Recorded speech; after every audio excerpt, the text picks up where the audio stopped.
Tema: relacionamento com Deus. Assunto da aula: o meio de relacionamento com Deus. Texto áureo. Primeira Epístola de João 4:20. Se alguém diz, eu amo a Deus e aborrece a seu irmão, é mentiroso. Pois quem não ama a seu irmão, ao qual viu, como pode amar a Deus, a quem não viu? Leitura em classe. Mateus 25, de 41 a 46. Então, dirá também aos que estiverem à sua esquerda, apartai-vos de mim, malditos, para o fogo eterno, preparado para o diabo e seus anjos, porque tive fome, e não me destes de comer, tive sede, e não me destes de beber, sendo estrangeiro, não me recolhestes, estando nu, não me vestistes, e estando enfermo e na prisão, não me visitastes. Então, eles também lhe responderão, dizendo, Senhor, quando te vimos com fome, ou com sede, ou estrangeiro, ou nu, ou enfermo, ou na prisão e não te servimos? Então, lhes responderá, dizendo, em verdade vos digo que, quando a um destes pequeninos o não fizestes, não o fizestes a mim. E irão estes para o tormento eterno, mas os justos, para a vida eterna. Introdução. Nós estamos hoje prosseguindo naquele caminho que iniciamos há 2 aulas. Estamos ainda falando da função ou outro. Porém, partimos do final dessas ideias em direção ao seu início. Hoje falaremos, dentre outras questões, da origem bíblica desse conceito, de onde nas Escrituras se extraiu essa ideia para então concluirmos o assunto e podermos partir para outros e avançarmos ainda mais. A aula de hoje será de abordagem mais prática. Ponto 1. A origem. Em Moisés se diz que você deve amar o próximo como a você mesmo. É interessante que se meditarmos um pouco mais, nesta cláusula da lei notaremos que não é somente um mandamento, mas 2. Pois, embutido ali no amor ao próximo está a necessidade de se amar, do amor a si mesmo. Então, podemos concluir que se você não se ama não é capaz de amar a mais ninguém. Para amar, saber a medida com que devo amar o próximo devo amar a mim mesmo. Já João, no texto áureo de hoje, nos alerta de que se dissermos que amamos a Deus e não amamos nossos irmãos, somos mentirosos. Isso porque, ele mesmo alega, se não somos capazes de amar o visível como podemos amar o invisível? Ele nos faz essa pergunta, pois quem não ama a seu irmão, ao qual viu, como pode amar a Deus, a quem não viu? A resposta é que não tem como. Se seu amor não existe na sua realidade, que lhe é visível, audível e palpável, como poderá existir, na realidade invisível, inaudível e intangível de Deus? Isso porque seu irmão, o próximo outro, diferente de Deus, existe na sua realidade. Isso nos fez lembrar de algo que não se pode deixar de falar. Não se pode amar somente em pensamento nem tampouco somente em palavras, mas em obras e ações práticas porque as pessoas não existem somente nos seus pensamentos nem somente nas suas palavras. Se existirem somente nas suas palavras elas são mentiras e se existirem somente nos seus pensamentos são loucuras. As pessoas existem na realidade e, portanto, devem ser amadas na realidade. Pode-se negar que Deus exista ou que crer nele não tem importância, como muitos o fazem. Mas as outras pessoas, negar a existência delas é loucura e negar sua importância é o que se pode chamar de maldade. Portanto, não se pode amar a Deus sem amar as outras pessoas. Assim, entendemos que se você não ama a si mesmo, não é capaz de amar o próximo, o que o faria incapaz de amar a Deus. Aqui vemos os 3 agentes da função o outro íntimo, o outro próximo e o outro último.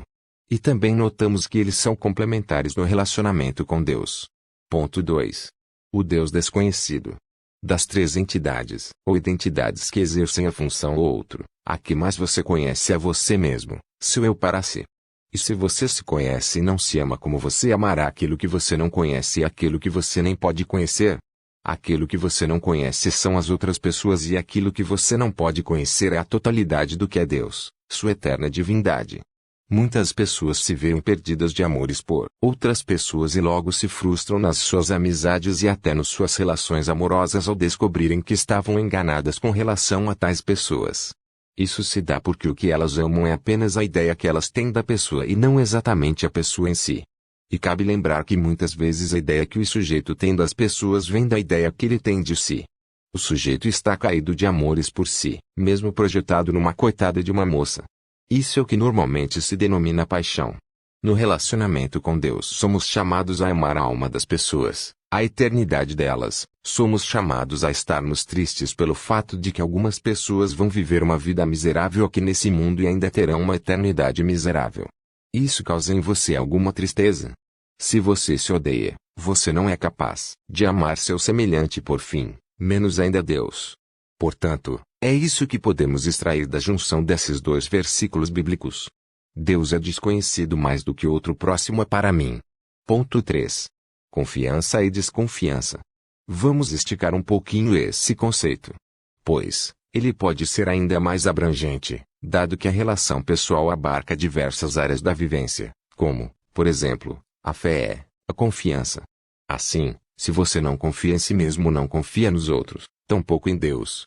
A origem da nossa falta de fé ou da nossa desconfiança com as outras pessoas, enfim, da nossa incapacidade de confiar nos outros ou em Deus pode vir do fato de nós não sermos capazes de confiar em nós mesmos. A solução para a falta de fé e confiança está em resolver a insegurança que se tem em si mesmo. É necessário confiar em si mesmo, aprender a entender do que você é capaz e usar isso. Muitas vezes, por pressão de outros, tendemos a tentar fazer o que não somos capazes e nem realmente queremos fazer e falhamos.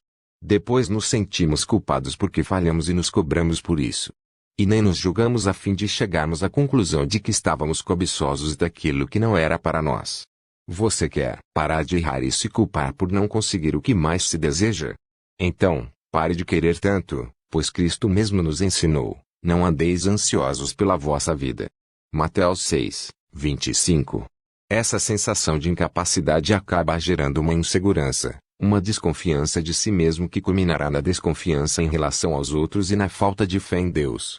Ademais, o querer muito, que é consequência da falta de contentamento com a vida que se vive, fará com que você se sinta frustrado com Deus, pois é sabido por qualquer um que viva o mínimo do relacionamento com Deus que Ele não nos atende em tudo o que queremos. Deus tem vontade própria e não tem filhos mimados. Por isso, querer demais na relação com Deus pode ser perigoso. Ponto 4. O inimigo íntimo. Se você não é capaz de amar os outros, certamente você não ama nem a si mesmo. Podemos inferir que a boa ou má relação consigo mesmo é que vai gerar as boas ou más relações com os outros. A raiz de toda nossa dificuldade em nos relacionar com as outras pessoas está na dificuldade que temos de nos aceitarmos, de nos perdoarmos e de sabermos conviver com a única pessoa a qual assistimos a vida toda com seus erros e acertos, que somos nós mesmos. Na maioria das vezes os problemas têm que ser resolvidos dentro do indivíduo, não na sociedade ou na realidade fora da sua cabeça, mas sim no mundo dentro de nós. Jesus deixa isso bem claro: nada há, fora do homem, que, entrando nele, o possa contaminar, mas o que sai dele, isso é que contamina o homem. Marcos 7,15. Devemos resolver o problema do olho corruptor. A má relação com o outro próximo e com o outro último vem do outro íntimo, de si mesmo, vem do seu eu para si. Ponto 5. A origem do eu para mim. Quem nos ensinou? Quem nos educou? Quem nos mostrou o que somos? Tudo e todos que estiveram presentes até este momento da sua vida. Pais, mães, irmãos, avós, professores, também as boas ou más circunstâncias da vida. Todos estes são culpados de sermos como somos. O eu para mim vem do outro. Porém, nenhum deles são realmente culpados das nossas más decisões. Mesmo que as tenham influenciado ou nos posto perante elas, isso porque as decisões são nossas. Somos livres. O eu humano é livre até mesmo de si próprio, e então diz o Mestre: se alguém quiser vir após mim, renuncie a si mesmo. Mateus 16, 24.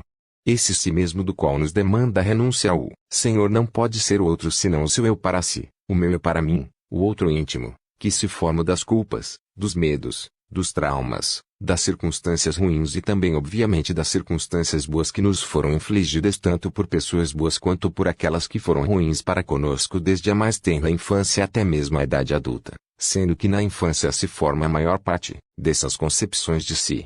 Nós meio que somos influenciados a agir da forma como agiram conosco os que nos educaram. Porém, podemos, para bem ou para mal, quebrar essas correntes. A tendência da natureza infelizmente é manter o mal e quebrar o bem. Mesmo assim, resquícios de uma boa educação se mantêm ainda que influências exteriores e posteriores venham a ocorrer. Ponto 5.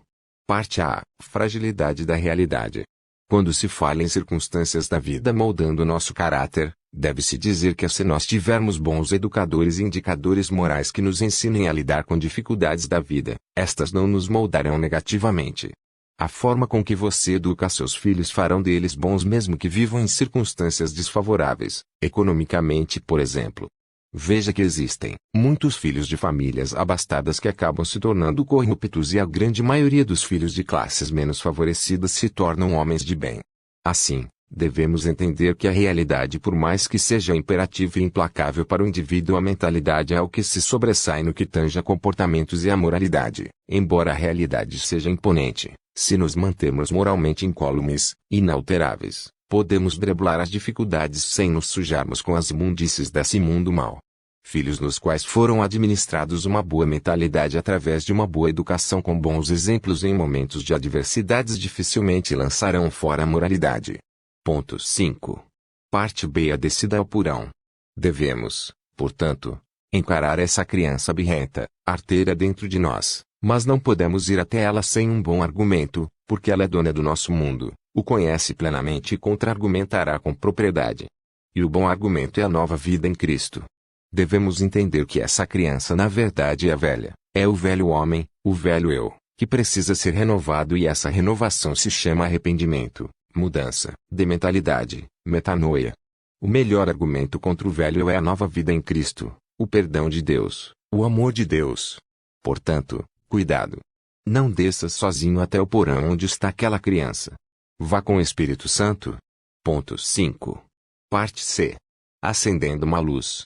A origem de toda a nossa falta de amor próprio, da nossa busca incessante por vaidades e coisas que parecem não nos completar, pode estar, simplesmente, na forma como fomos educados, como fomos criados. Talvez fomos educados por adultos que exigiam muito de nós. Quando você exige muito de uma criança, você está exigindo capacidade daquele que é naturalmente incapaz. Quando essa criança crescer, ela, acostumada a ser incapaz, vai se sentir incapaz de quaisquer outras coisas, agora com maior responsabilidade. Exigir demais de uma criança pode fazer com que ela cresça se sentindo incapaz, e isso acaba com sua autoestima.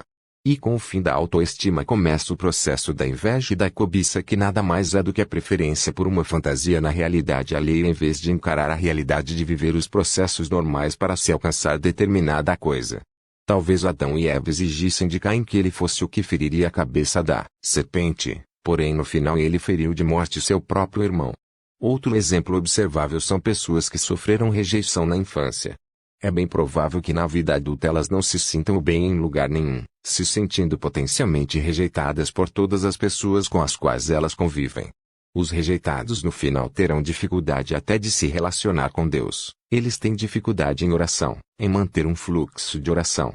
Pessoas imbuídas em realidades muito desfavoráveis, cercadas por diferenças brutais, principalmente econômicas, costumam construir fantasias, costumam ficar presas às ansiedades e às preocupações com as vicissitudes da vida.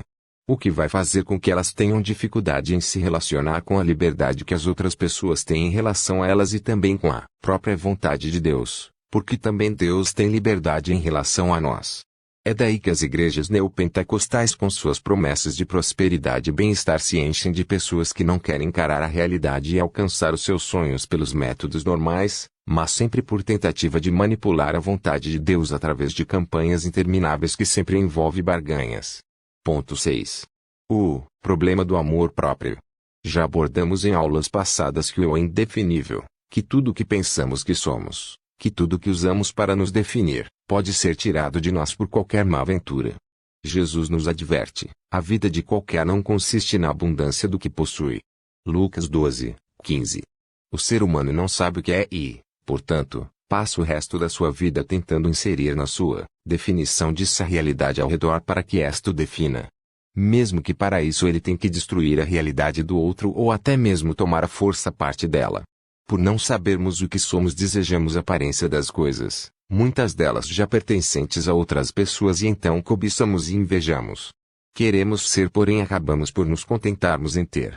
Porque ter e ser se confundem na nossa cabeça, pois nos definimos baseados nos outros, e tudo o que olhamos nas outras pessoas não são elas, são o que elas têm, aquelas coisas que elas também da mesma forma estão usando para se definirem, para buscarem nos outros um elogio que lhe diga que elas são isso ou aquilo. Aí surge o problema do amor próprio, porque ele acaba por se tornar egoísmo.